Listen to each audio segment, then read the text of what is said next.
Hi, I'm Florence Eshalomi. I'm the local Member of Parliament for Vauxhall, and it's so good to be here today with Creative Sparkworks, just to learn a bit more about the organisation.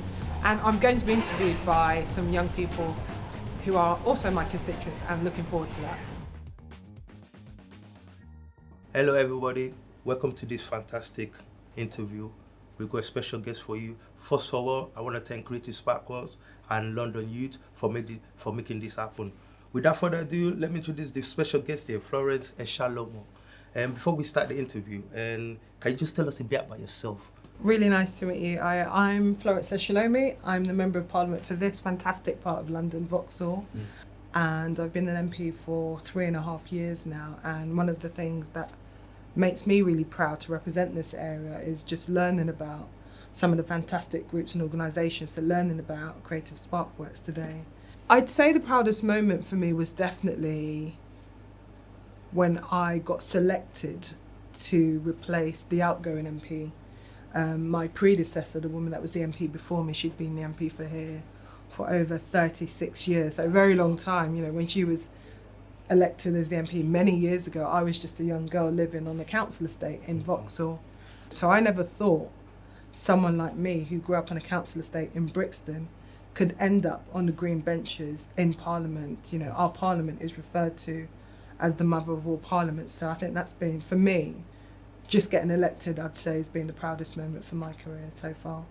And why do you think that most young people don't want to get into politics? And I think that's the thing that, you know, one of the reasons why I got involved in politics. It's important that we make sure people who are in those decision-making powers are reflective of such a diverse community. And I think one of the things that I've tried to do through my political career is get more young people, more people who look and sound like me, involved, to say, actually, do you know what?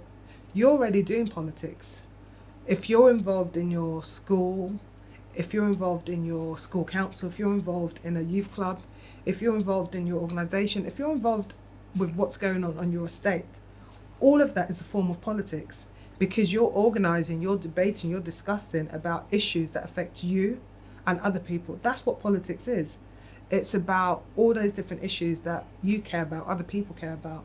So what are your greatest influence in your life when you was growing up? Like people that you inspired, oh, I want to be like that, or I want to be like this. So who are your inspiration when you was growing up? It may sound like a cliche one, but the person that really inspired me was my mum. My mum died a few years ago, but my mum was such a strong woman. You know, my parents broke up when we were quite young. As I said, I'm one of 3 girls, but my mum was such a strong woman. My mum was a woman that spoke up for what was wrong. She spoke out against a lot of injustice. You know, growing up on our estate in Brixton, there were always things that were going wrong. My mum always made sure she got involved, challenging Lambeth Council about things that weren't working, making sure that, you know, you use your voice. We all have that gift of our voice. And even though my mum was a small woman, she was, you know, very powerful voice. And I think, in essence, that's what, you know, I learnt from her. And my mum always used to take my sisters and I, when she used to vote, to the polling station, and she installed in us the power of exercising your democratic right to vote. And, you know, making sure that your voice is heard. So I'd say the biggest inspiration, someone that I looked up to, was definitely my mum. Like me seeing you here, like a lot of young people did vote for you. That's why you're here. So what makes young people don't want to vote? I think because if you look at some of the policies that are coming out from whether it's local government, regional government, national government, young people feel that it's not policies and things that can help them. If you're a young person, university fees are high. If you're a young person, renting in this part of London is high. If you're a young person, trying to find a job is so hard. I remember my first job was at Sainsbury's. Now you've got young people competing with so many other people to try and just get even a job in retail. And a lot of young people feel that they don't have a stake in life, which really makes me sad. And I think we've got to look at how we make sure that the policies and legislation we are making is having an impact on helping and empowering young people. And that can only happen if we get more young people voting, because at the moment, the majority of people who take part in our votes are older people. And so you have successive governments they'll respond to their needs. So it is important for young people to get involved in votes, and one of the things that I've been involved in throughout my career is empowering more young people to have their voice heard. Do you think, is there ever been a moment in your life that you think your race has impacted you or have had an effect on you? Yeah, it's I think growing up in Brixton from an early age, I was conscious of the fact that I was a black girl and the issue of racism. And I'll always remember this gentleman came to see me. There were loads of people that came, but this one gentleman came, an elderly gentleman, and he said, "Oh, no, I don't want to see you, I want to see the real counsellor." And I said, "Sir, I am a counsellor." And he said, no, I don't want to see you, I want to see the other counsellor. So in every ward, there are 3 counsellors. One of the other counsellors in that ward with me was a white man who also happened to be the leader of the council. So that what this gentleman was alluding to was that he wanted to see the white man. He didn't want to see me. But he didn't come out and say it that way, but I knew what he meant. So, so I was polite to him. I said, well, if you don't want to see me, just, I've got other people to see. And the man waited in reception, and he saw that other people came in and saw me. We discussed their issues and left.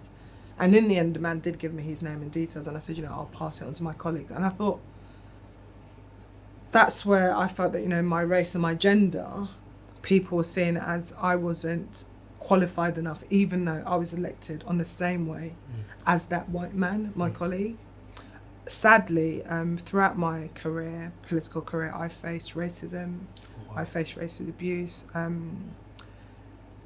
People will tweet things and send you emails, send you abusive messages, go back to where you came from. I'm like, mate, I was born here, I'm not going anywhere. My family origin is Nigeria, but I've got every right to be here. When I talk about issues affecting black communities, people always say you're talking about the race card, but the statistics are there. Whether you look at the criminal justice system, mental health, housing, unemployment, disproportionately black and minority ethnic people are most impacted by that. But I feel that until we have true equality, I'll continue to speak about those issues, and I won't let those racists get their way. You're talking about what you just said there. So was there a definitive moment in your life that shaped you into somebody you are today? My late mum suffered from a disease called sickle cell anemia, and I was my mum's carer. So just navigating, so I used to, help my mum with a lot of things. I used to contact the Department for Work and Pensions because, she wasn't able to work, so she was on benefits. Contact them on her behalf, having to help her with her hospital appointments. I have driven since the age of 16 when I got my provisional license because I used to help my mum in terms of taking her to her hospital appointments. And I think for me, the definitive time was when I realised that sometimes the system that should be there as a safety net can work against you if you don't advocate and if you don't raise your voice. I remember many occasions where this was before email and everything, when we'd have to send proof to the Department of Work and Pensions. The difference between sending that documentation would be my mum's benefits coming late, and that would mean something as simple as we wouldn't have enough money to eat that week. And I'd say for me, just going through that as a young person made me see that actually it's important that we have the right people in those positions making decisions, because if not, there'll be millions of people who are impacted if it's only a small vested group of people with the same interest. And please share with us something about yourself that you're working on improving to make yourself better MP. What did I always say? Politicians talk too much, right? And I've got an 8-year-old and a 6-year-old, and my 8-year-old said to me the other day, "Mummy, you talk too much. Do you know that?" So I think the art of communication is listening as well. So sometimes it is easy to just keep talking, but actually listening. So one of the things I try and do is just when I go and visit groups and organisations, just listen to their concerns. And I think just knowing that, there'll be times when I'll make mistakes, and one of you asked about, young people feeling that politics isn't for them. It's about being honest enough to say, do you know what, I got that wrong. What impact do you think youth organisation have in a local MP, in a local community like our local community like we got here? What do you think? Like, for example, Creative Sparkworks, London Youth Walk. What impact does this organisation have? And this organisation, do they need more partnership? And I look back to some of the organisations, charities, community groups that were around when I was growing up in Brixton. A lot of those groups have gone. A lot of them do not exist anymore because funding across the youth sector has been decimated. And it pains me that youth services is not seen as a statutory provision. So that means it's not one of the core functions that have to be funded by a council or government. And it's about saying, you know, I totally value education, health, all the other areas, but seeing, when I look back at some of the youth groups that I've worked with, continue to work with, the impact they have on young people's lives, they need to be funded, they need to be at the table, they need to be congratulated because the help and impact they make to an individual's life, for some of those young people who don't go through the educational route, the work that the youth worker does for them is so invaluable. And we will see those savings because getting those young people involved and engaged will mean that young person doesn't sadly get caught up in violence or crime or something else. And, you know, the state will then be paying for that further on. So it's so important. You look at the salary of a youth worker, you look at some of the organisations, you look at the building some of these youth groups are working in. A number of these youth groups are literally surviving on small loans, grants. And we need to turn that around and value the work that youth services and youth organisations do, because as far as I'm concerned, especially representing this part of London and Vauxhall, where sadly we do have some issues with violence and violent youth crime, the youth services, as far as I'm concerned, they're the fourth emergency service. What do you want to be remembered, and what's your legacy you want to leave us with? The great Maya Angelou said it's not about what you say, and people remember how you made them feel. So I believe in the power of mentoring. I think it's so important. I had a mentor when I was started my political journey. I've mentored young women. I'm mentoring 2 women at the moment, and it's so important for me to look at what I learn and what the skills I'm gaining, passing that on. So I think that's really important. I think it's more important as well in getting more people who look and sound like me, not just involved in politics, but in every sphere of public life. We need more voices and more diverse voices in those areas. So, if you come back to me in 40 years and say, what would be my legacy? It would be to say, at least I know that I've helped one person fulfill that ambition in terms of being active in public life. Leaders are made. I say that because with the right support, guidance, training, help, anyone can be a leader. There are many different types of leaders. Some people are best suited not to be leaders. They can be in the back advising leaders. But I think there's leadership qualities in all of us. It's how we choose to bring it out. And I think it's again looking at empowering people to find their own unique voice. Again, I said that we've all got that powerful tool in terms of using our voice to make change, to bring about good things, and to make sure that we are there not just for ourselves. And I think true leadership and people who tap into that and find that are people who are willing to give away that power, because it's not just about keeping the power for yourself, it's about giving away that power. So I think for me, leaders are made if they can find that inner voice and that confidence to help and support other people.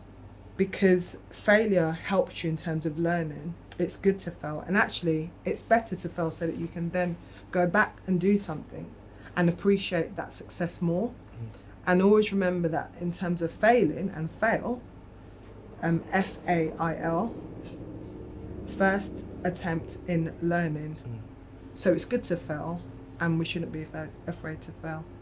Creative Sparkworks, support them, fantastic organisation.